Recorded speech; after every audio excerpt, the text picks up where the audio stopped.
রাধা বা রাধিকা হলেন একজন হিন্দু দেবী, কৃষ্ণের প্রিয়তমা এবং পরমা প্রকৃতি। তিনি প্রেম, কোমলতা, করুণা ও ভক্তির দেবী হিসেবেই পূজিত হন।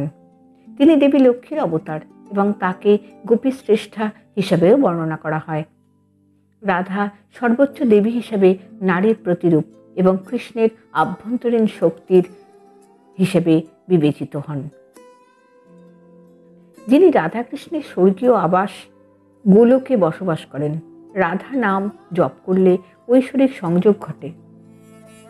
শ্রী রাধার 28টি নাম: শ্রী রাধা নম নম, শ্রী কীর্তিকা কন্যাকা নম নম, শ্রী বিশ্বভানুজা নম নম, শ্রী রাসেশ্বরী নম নম, শ্রীকৃষ্ণ বাংম শম্ভুতা নম নম, শ্রী রাসবাসিনী নম নম, নম রসিক ঈশ্বরী নম নম, নম কৃষ্ণ প্রিয়া নম নম, শ্রী কৃষ্ণ স্বরূপিণী নম নম, শ্রীকৃষ্ণা নম নম, শ্রী বৃন্দাবন বিনোদিনী নম নম, শ্রীকৃষ্ণ চন্দ্র নম নম, শ্রী কৃষ্ণ স্বরূপিণী নম নম, শ্রী বৃন্দাবনী নম নম, শ্রী চন্দ্রকান্তা নম নম, শ্রী গান্ধারিকা নম নম, শ্রী মাধব সঙ্গিনী নম নম, শ্রী সূর্য পাশিকা নম নম, শ্রী উত্তমা নম নম, শ্রী দামোদর দ্বৈত সখী নম নম, শ্রী দামা বরজ নম নম, শ্রী প্রেম স্বরূপিণী নম নম,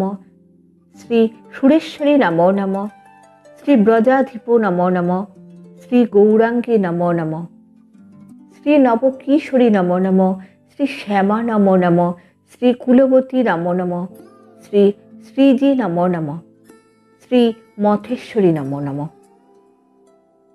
ভিডিওটি শুনে যদি আপনাদের ভালো লাগে তাহলে একটি লাইক দিয়ে অবশ্যই চ্যানেলটিকে সাবস্ক্রাইব করবার অনুরোধ রইল।